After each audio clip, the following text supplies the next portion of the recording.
So, Chris, I got to tell you, man, you know, this past week, I'm riding my tail off to try to get the new season ready to go. Because, Right. you know, we take the content that we put out very seriously. It takes a lot of effort. We're deep into it. And I don't think with the writing schedule that I had put out for myself for the last couple of weeks, I would not have been able to get through those tasks had I not been taking the Magic Mind product that we've been taking. Look, those shots, you knock one out. I do it first thing in the morning. I knock one out in the morning, maybe not have a cup of coffee, but it helps me focus. It helps me, stay on task. And what I love about it is that it's 100% safe. Yep. Okay. It's doctor validated. There's all these scientific studies behind every ingredient. Well, there's 200 scientific studies behind each ingredient. And I mean, that's what's cool. I mean, Yeah. if you think about it. So, and you and I are mushroom guys. We take mushrooms and not the psychotropic stuff that makes us freaky. The good stuff, not the other stuff. But these mushrooms are grown in California, and they're harvested in such a way that they get the full benefit of that mushroom. And look, I know you're an artist too. You spend a lot of time at the table trying to stay focused, trying to get that art piece, that commission piece out the door. Oh, I can get distracted in a heartbeat. But when I took the Magic Mind, I wasn't. I was very focused. Yeah. I didn't get the crash, and it was nice. Yeah. To just I was very productive. Yeah. It was very nice. And the thing is, we've partnered with them, and if you click on the link in our show notes, you get 45% off Magic Mind. Right. And the other thing is, if you ain't feeling it, they're going to give you a 100% refund. Yeah. Right. And who else does that? Right. No questions asked. You just let them know, I tried it. It wasn't for me. But I'm telling you, nobody that I've talked to, we know some other folks in the business, in the podcasting world that have started using Magic Mind as well. And they all say the same thing. Yeah.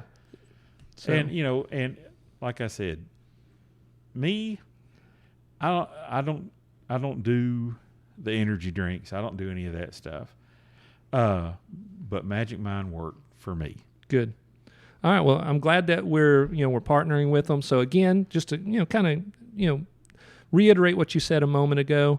If for those of you who are listening, we'll put the link in the show notes. Click on it, you get 45% off the Magic Mind bundle. Yep. All right, man. Let's get to it. See ya.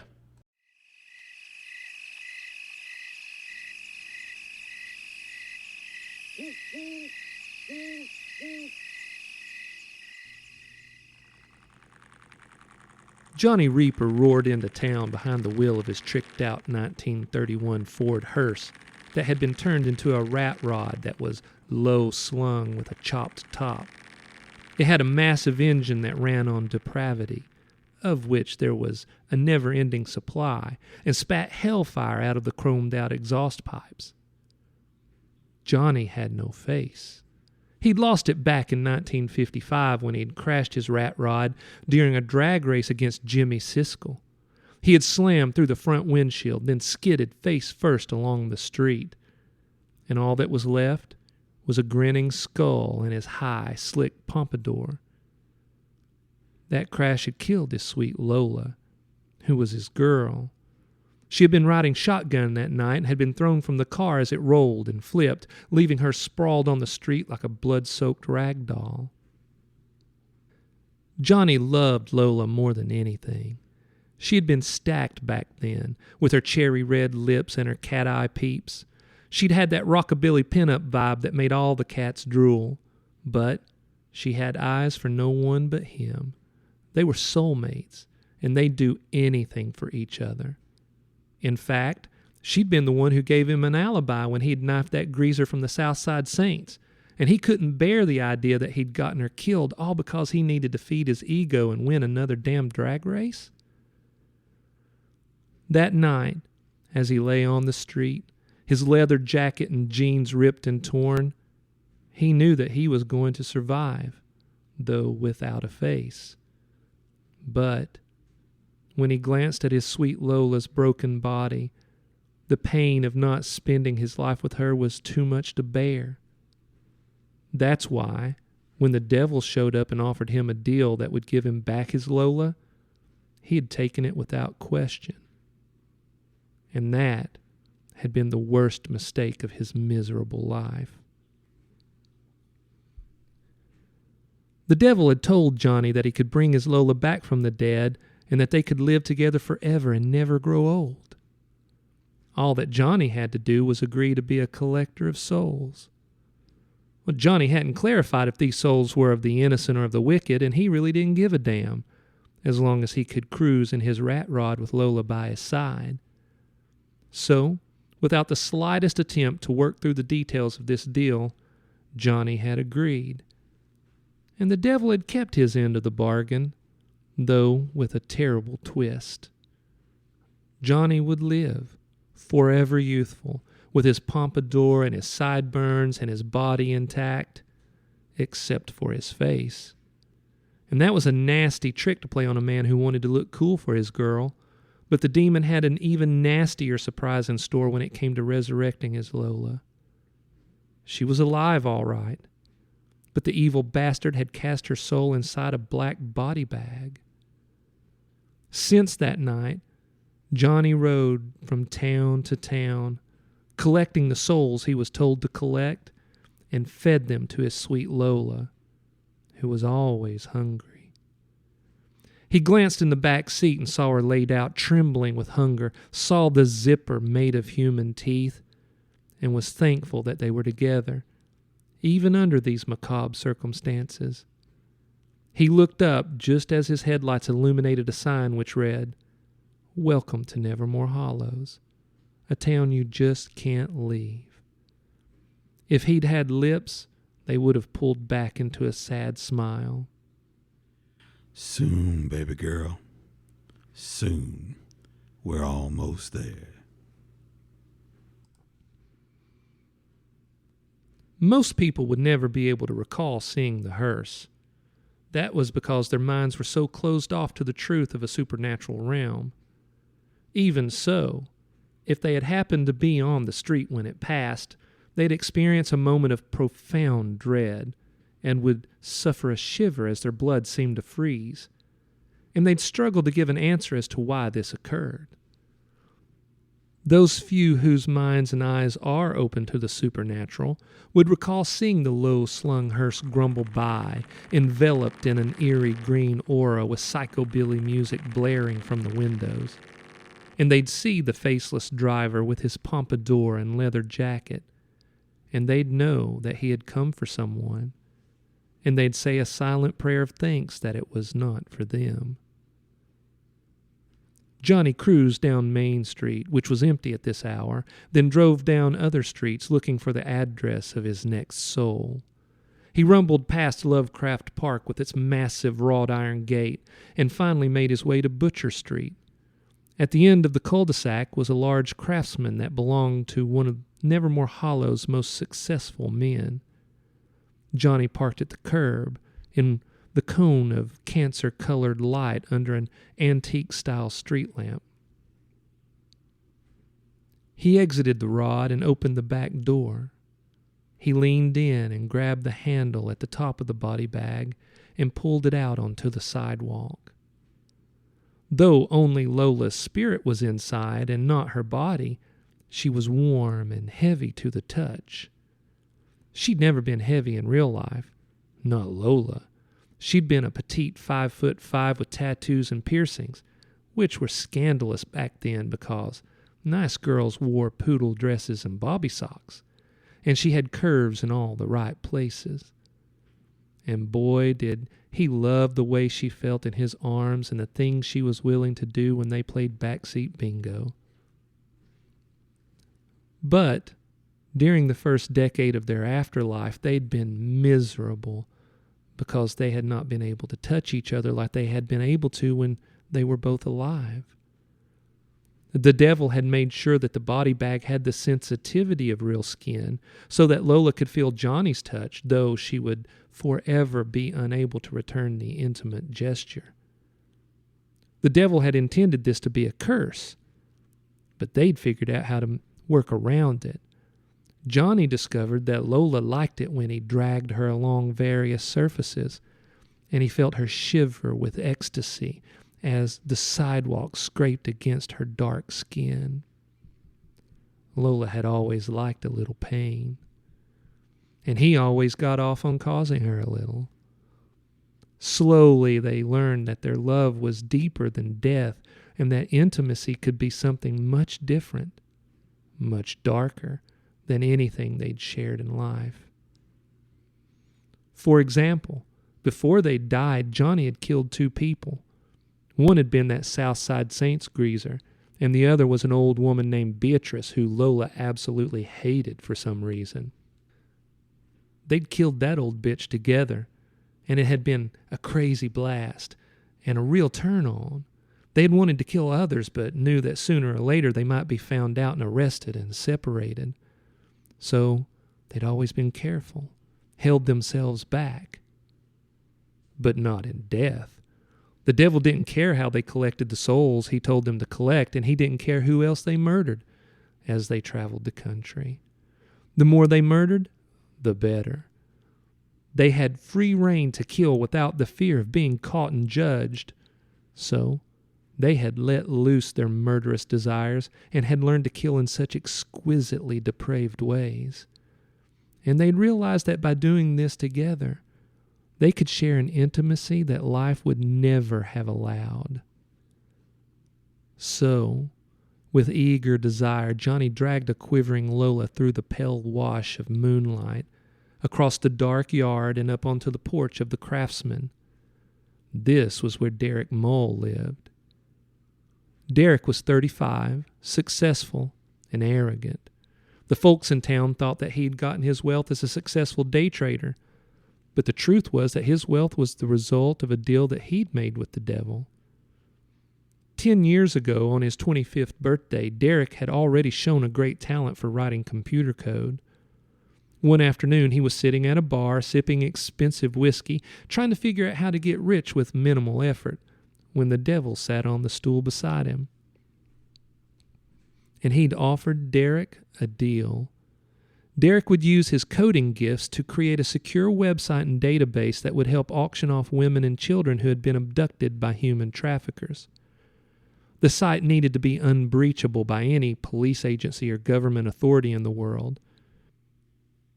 In return, the devil promised him wealth beyond his wildest dreams.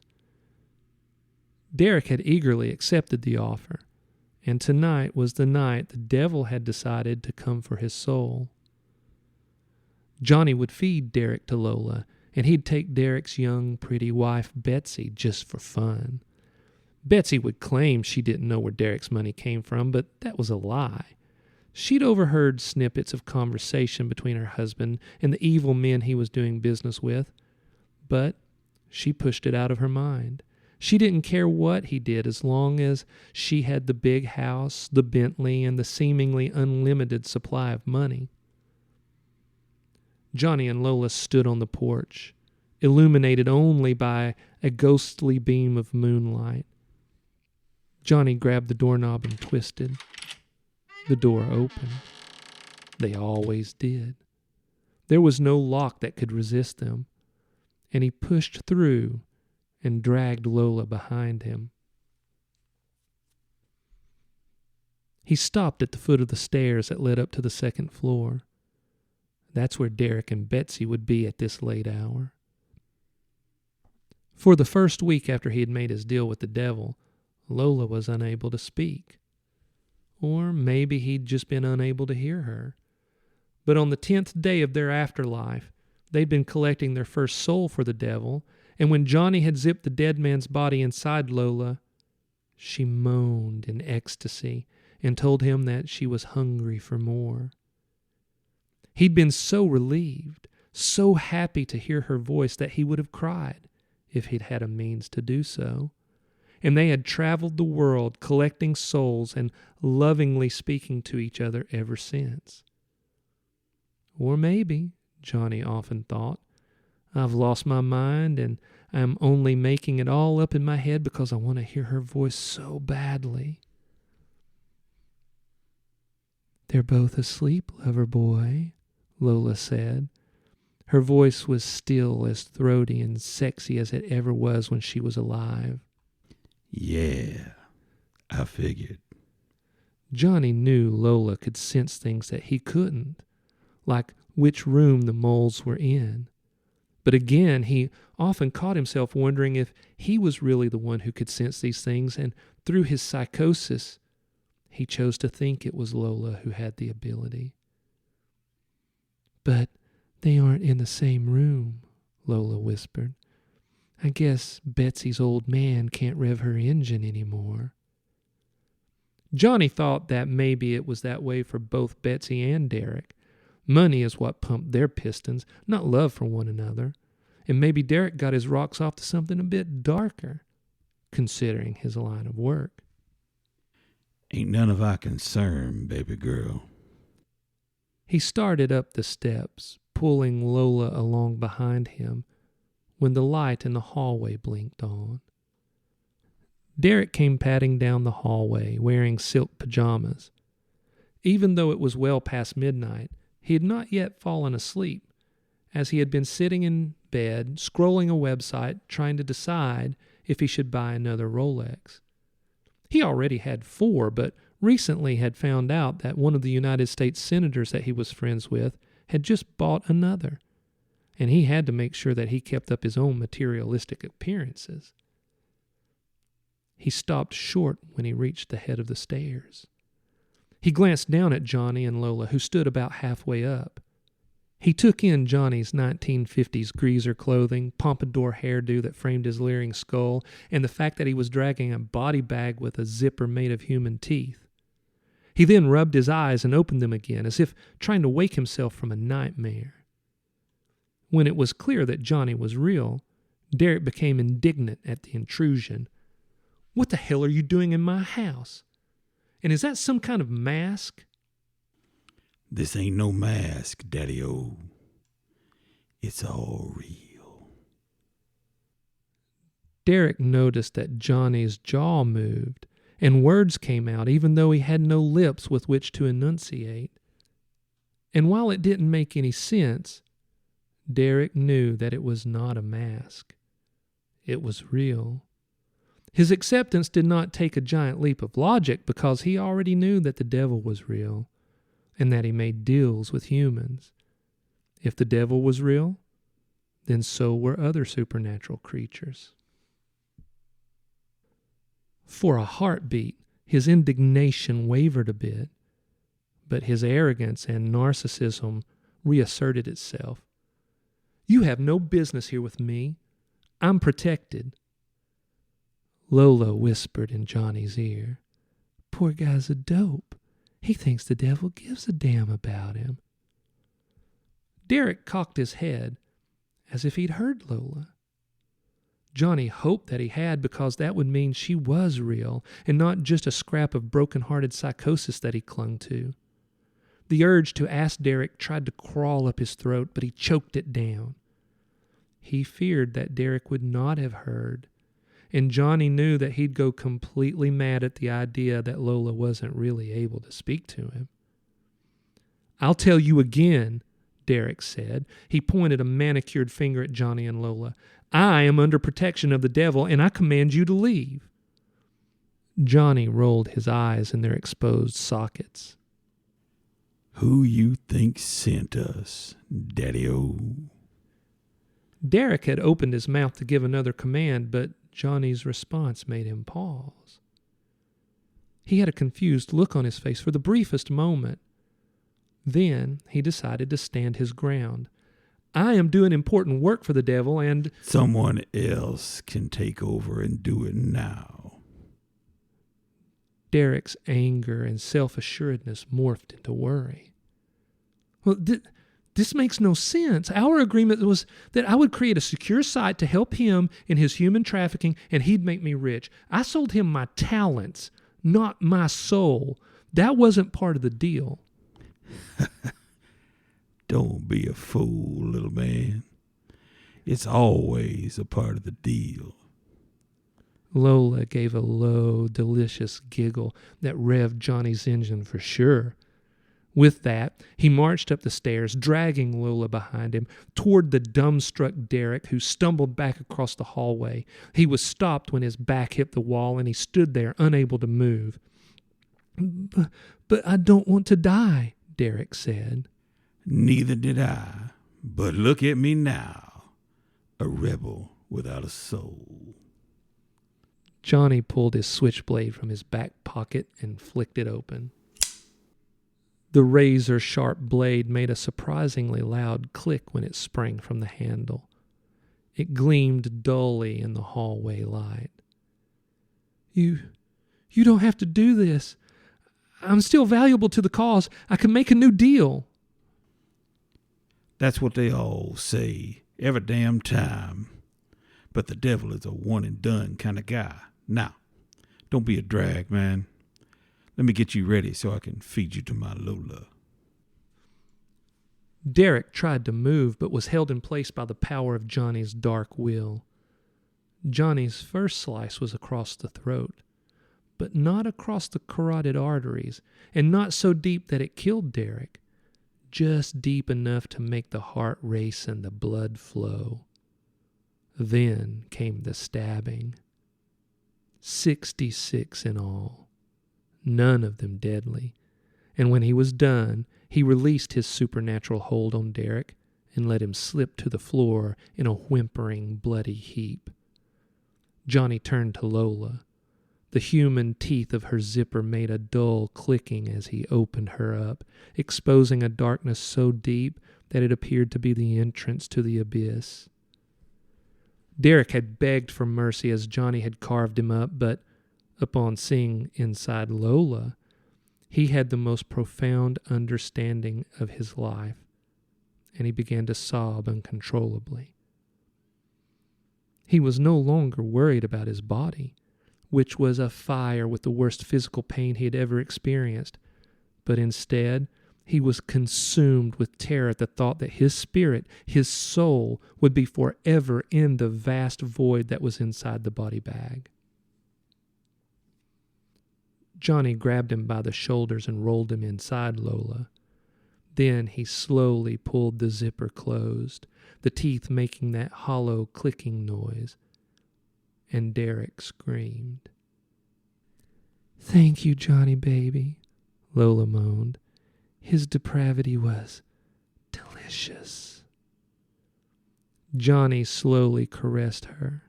We still have his wife to go. Lola trembled in anticipation. Johnny stood and dragged her down the hallway to Betsy's bedroom. He pushed open the door and saw that the room was awash in candlelight. Betsy was sitting up in her bed, wearing a negligee, using her noise-canceling earbuds and laptop to facilitate a perverse conversation with one of her two lovers. When the door swung open, she glanced over, and her eyes shot wide in horror at the sight of Johnny. The candlelight caused shadows to squirm across his skeleton face, and she was so terrified that she screamed and tried to push herself out of bed. But Johnny flicked his wrist, and she was immobilized by his dark will. He walked over to the side of the bed and looked down on her. Tears streamed down her face. She was breathing fast and hard. Her pulse was pounding in her throat, her heart hammering against her ample chest. She had already been an attractive woman before meeting Derek, and at only 32 years old, she'd had enough plastic surgery to make herself into her own perfect image.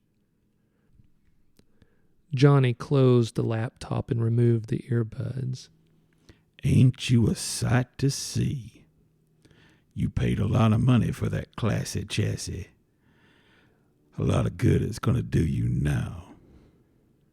Though Johnny was using his will to keep her immobile, he allowed her to speak. Through thick sobs, she said, Who are you? What are you? What do you want from me? I don't want nothing you got. Bimbos like you come a dime a dozen. I prefer only my Lola. Oh, baby, that's so sweet, Lola said. But hurry up. I'm hungry. Betsy's eyes darted toward the body bag. What is that thing? It seemed as if she had heard Lola speak.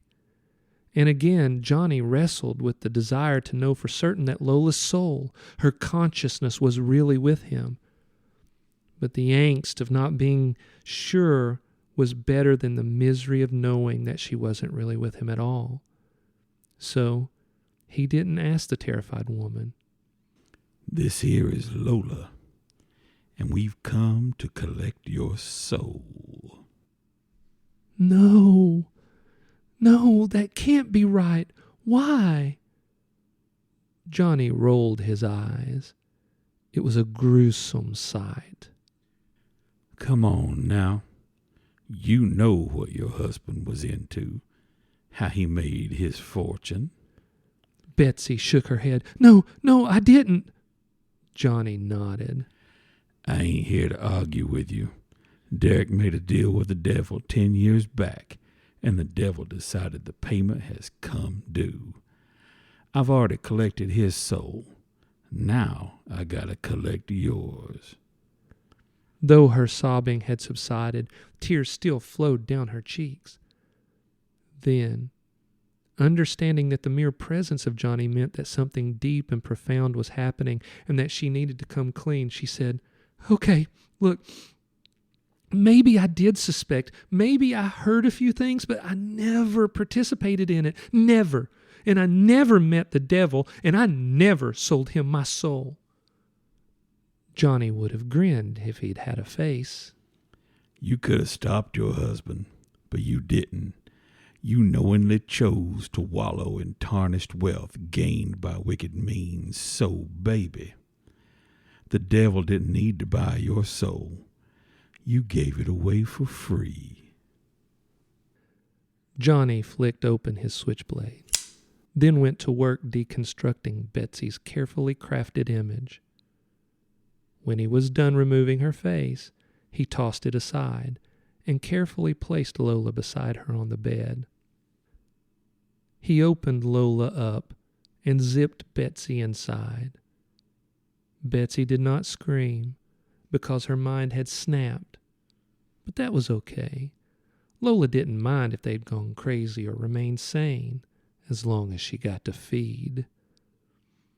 That was so good, baby, Lola whispered. Where to next? Johnny considered his response for a moment, quietly listening for instructions from his evil boss. After a moment, he said, Well, baby girl, the devil says we stay here. There's something special about this town. It's full of goodness and light, but it's also got a special kind of rot. There's a lot of wicked souls here, enough to feed you for a long time, and for me to have a lot of fun. Oh, I like that, Johnny baby. I like it a lot. Johnny was pleased. He dragged Lola down the stairs, across the yard, and put her in the back of the hearse, which sat glowing in a putrid green aura under the streetlight. Then he started the engine. It grumbled to life, and music blared from the stereo. It was one of his favorites, a song by the Cramps titled Human Fly. I say we take a ride and see what kind of hell we can raise. He put the rod in gear, pulled away from the curb, and cruised the town of Nevermore Hollows, looking for souls that he could feed to his sweet Lola.